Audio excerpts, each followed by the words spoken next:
So let's try out these two different graphs. So now that we kind of know what exponential growth and decay are, we can try to graph these things. So here we have f of x is equal to 5 to the power of x. The first thing that you really want to look at is what exactly is this doing? Is it exponential growth or exponential decay? Well, because we know that there's a 5 here, 5 means that there is going to be exponential growth because a is greater than 1. So exponential growth is going to be here. Right. So now the first thing to really look at is that there's no shifting, nothing's really going on. So let's just try to do this. So we're first going to start off with the y-intercept, and that y-intercept is never going to change. It's always going to be at 0, 1. Okay, as long as nothing is changed. So now remember, when x was equal to 1, you just got the base back, which is just 5. So this is going to be 1, comma 5. 1, 2, 3, 4, 5. Okay. Because if you remember in the previous ones, when you have exponential growth, it's going to contain 1 comma a, and then when you plug in the negative 1, you're going to get negative 1 comma 1 over a. So in the end, my other one, when I plug in negative 1, I'm going to get 1/5, whatever 1/5 is. Okay, so this graph is going to look something like this. Okay, I can't draw. Okay, and don't forget about your asymptote. You're going to have your asymptote right there.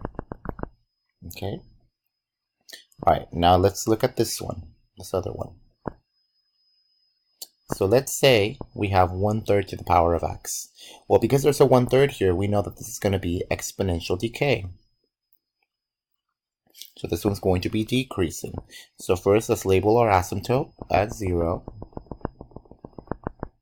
Okay, now it's always going to cross at 1, at 0, 1.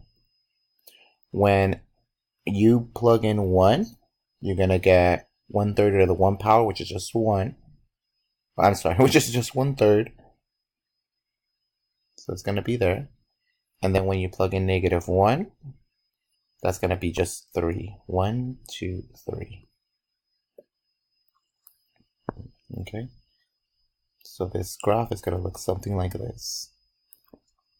So notice you don't need to memorize these properties. You can literally just plug in the numbers. I always plug in 1 and negative 1. That always usually helps.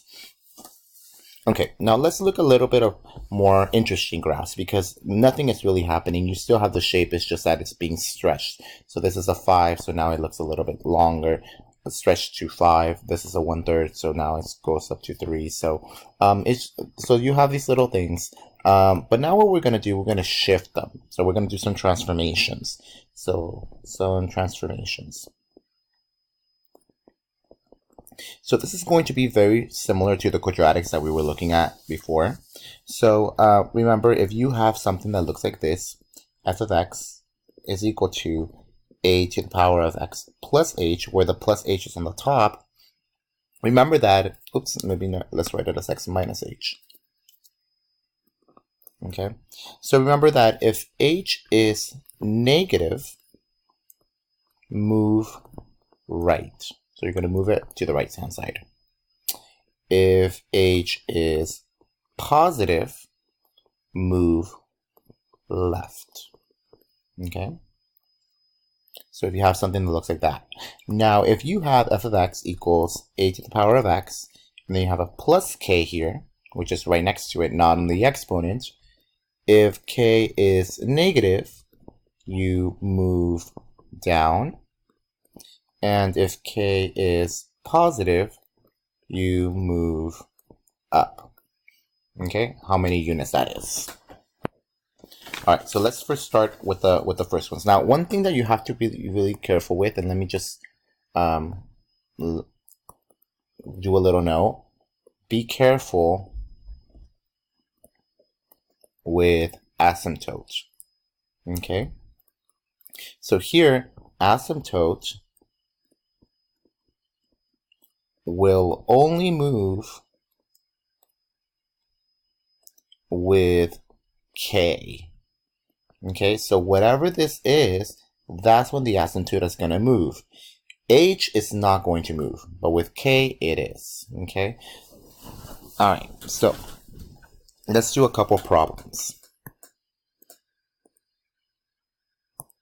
So here is my first problem. Okay, so my first problem is going to be f of x is equal to 3x plus 1. And then what you want to do is graph this. Okay, at least with 3 points. So let's first start off with what 3 to the x is going to look like. Well, remember, 3 to the x, if we just look at 3 to the x, let's not worry about the 1. But 3 to the x, this thing is still exponential growth. Okay, so let's first start off with our asymptote. Our asymptote is always going to be at 0. Okay, my intercept is going to always be at 0, 1. When I plug in 1, remember that this is going to go up to 3. And when I plug in -1, this is going to be at 1/3. Okay, so, and we have exponential growth. So here are 3 different points that we have. Okay. Now, what is that plus 1 doing? Well, this plus 1 tells me shift up 1 unit. That's what it's doing. So what I'm going to do is I'm going to shift everything up 1 unit. So this one was at 3. I'm going to shift it up 1. So now it's going to be at 4. 1, 2, 3, 4. So now this one's going to be at 4 now. Okay. This one was at 1. I'm going to shift it up 1 unit. It's going to be at 2. So now this is at 2. This one was at 1/3. Okay. At this point, this one you can just try to guesstimate it because it can get really, really confusing. But it's going to be somewhere around here. Okay. So what I would look at is that you don't really need to worry about this number right here because this one's going to be really hard to like shift up. But one thing that you do have to worry about is the asymptote, because the asymptote is also going to move up 1 unit. So right now is at 0. I'm going to shift it up. Now it's going to be at 1. So now the asymptote is now at 1. So as long as this point is right below the asymptote, you should be okay. Okay. All right. And that's what it is. So everything just gets moved up 1 unit. Okay. All right. So now let's look at another problem. So let's say we had f of x is equal to 1/2 x plus 1. Okay, so what is that going to look like? Well, you're going to have exponential decay in this case. So here's the 1/2. You're going to start at 0, 1. My asymptote is still at 0, 0. Okay. Y equals 0. So now, remember when I plug in 1, I'm just going to have 1/2. And when I plug in -1, I'm going to have 2. So my graph kind of looks like this before I shift everything. That's what it looks like. Exponential decay. Here are my points. Okay, so maybe what we want to look at is let's look at first the asymptote. Is the asymptote going to move? Well, remember that the asymptote is only going to move with k, and that's when you have a number right afterwards, after the exponential function. And clearly here there's nothing, so the asymptote is not going to move. So this plus 1, what is this plus 1 going to do? This plus 1 is going to move 1 unit to the left. So you're going to move everything 1 unit to the left. So this is what we're going to get. 1 unit to the left. So here I'm at -1. I'm going to move 1 unit to the left. So now I'm at -2. So at -1, I was originally at -1. I go to -2 now. Okay, so now I'm here. This one is at 0, 1. 1 unit to the left, now I'm at -1. So I was at 0, 1, 1 unit to the left, I'm right here. This one, I was at 1, 1/2, 1 unit to the left, now I'm at 0, 1/2. Okay, did the asymptote move? The asymptote did not move. That one's going to stay there. Okay, and this is going to be my final answer. Okay, what I'm really looking for is where exactly some of these main points are at. You don't need to be very very accurate, but this is basically what I want. Okay, I forgot to write the T on the left. Okay, let's just do one more problem.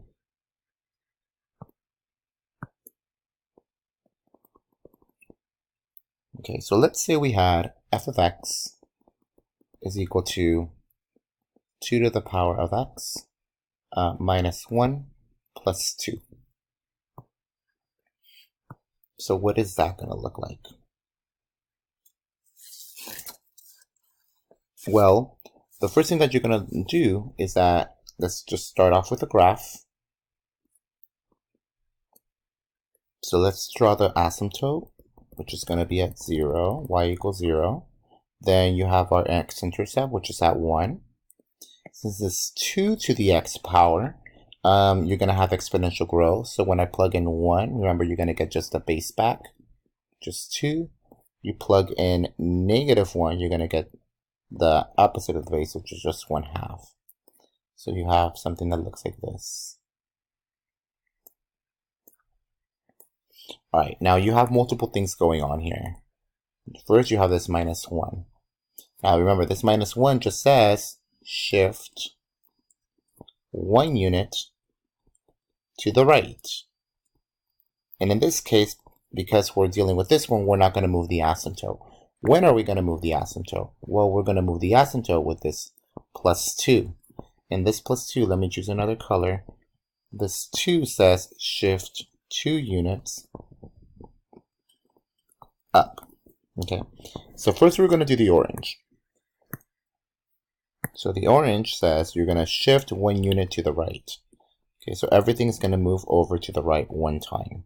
So this one is at 1. So now it's going to be at 2. Okay, and what was the y value? The y value here was 1, 2. So now it's going to be at 2, 2. So now it's at 2, 2. Notice I just shifted 1 unit that way. This one was at 0, 1. So now I'm shifting it 1 unit over, so it's now going to be at 1, 1. Okay. This one was at negative 1, 1/2. So now it's going to be 1 unit to the right. It's just going to be at 0, 1/2. Whoops. Oh no, what happened? Okay, so now this is going to be at 0, 1/2. Okay. The asymptote didn't change. Okay. Only changes with the k.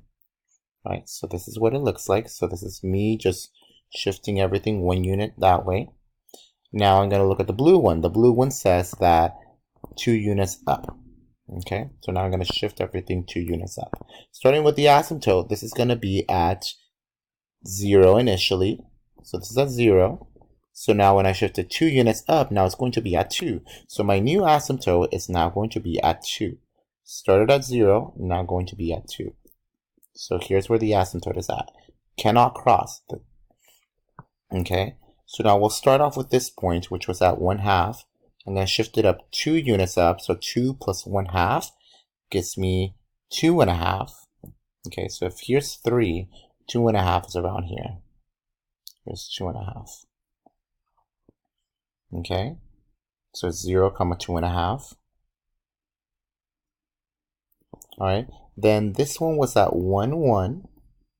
I'm going to shift it 2 units up. So it was at 1, 1. I'm going to shift it 2 units up, so now it's at 3. So this is at 1, 3. And then at 2, you're going to shift it 2 units up. Well, this is at 2, 2 initially, so shifting it up, so you're at 4. Okay, so the graph is going to look something like this. Okay, and that's basically all it is. Be patient with these graphs. They're very similar to the quadratics, and I know this is such a pain in the butt. It's not really the best, It's really difficult. You can always plug in points. That's always going to be helpful, but just make sure that you can follow some of the basic rules. Really practice these because these can be a little bit weird and you have to keep track of a lot of things.